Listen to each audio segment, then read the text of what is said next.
किया तुमने? मैम साहब हमने आपकी मांग भर दी। पागल हो क्या तुम? पागल नहीं मैम साहब, हम ठीक हैं बिल्कुल। हमने आपकी मांग भरी है, अब आपकी और हमारी शादी हो गई। अबे ओए, तमीज से बात कर रही हूँ, इसका मतलब ये नहीं है तू कुछ भी बोलता जाएगा। एक उल्टे हाथ का लगाऊंगी ना, सारी अकल ठिकाने आ जाएगी। तेरी हिम्मत कैसे हुई हरकत करने की? मैम साहब मैंने ऐसा क्या कर दिया? मैंने तो बस आपकी मांग भरी है। अब हमारी और तुम्हारी शादी हो गई। अब आप ना मेरे घर में रहना आराम से। अभी पता चलेगा, अभी नहीं डर रहा है ना? अभी डर। हेलो हाँ पापा, पापा हमारे घर के पास में एक नाई की दुकान नहीं है जहाँ से आप अक्सर शेविंग सेट करवाते हो? आप जल्दी से वहाँ पे आ जाओ। इस लड़के ना मेरी मांग भर दी, मेरे साथ बदतमीजी कर रहा है, मुझे बोल रहा है कि मेरे साथ चलो, तुम मेरी पत्नी हो।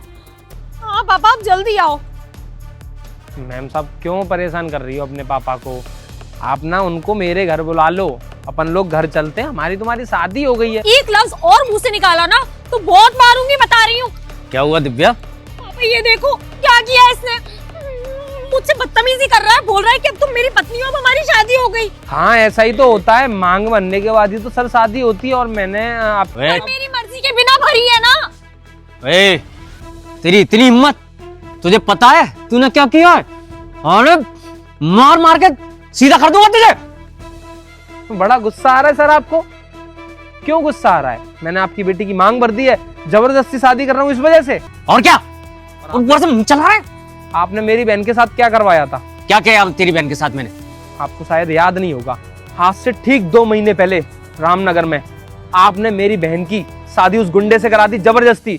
उसने मेरी बहन के साथ गलत काम किया। जब मैं रिपोर्ट कराने गया आपके पास तो आपने मेरी बहन की मांग भरवा दी उस गुंडे से। और जब मैंने बोला कि ये क्या करवा रहे हो, कि अब तो मांग भर गई, शादी हो गई, यही तो बोला था आपने, अब क्यों आप गुस्सा कर रहे हो? पापा आपको मेरी कसम है, सच बताओ, जो ये बोल रहा है वो सच है? हाँ हाँ बेटा ये सच है, कुछ ऐसा हुआ था। और रहने दो अब आपसे ना कोई सफाई नहीं चाहिए मुझे।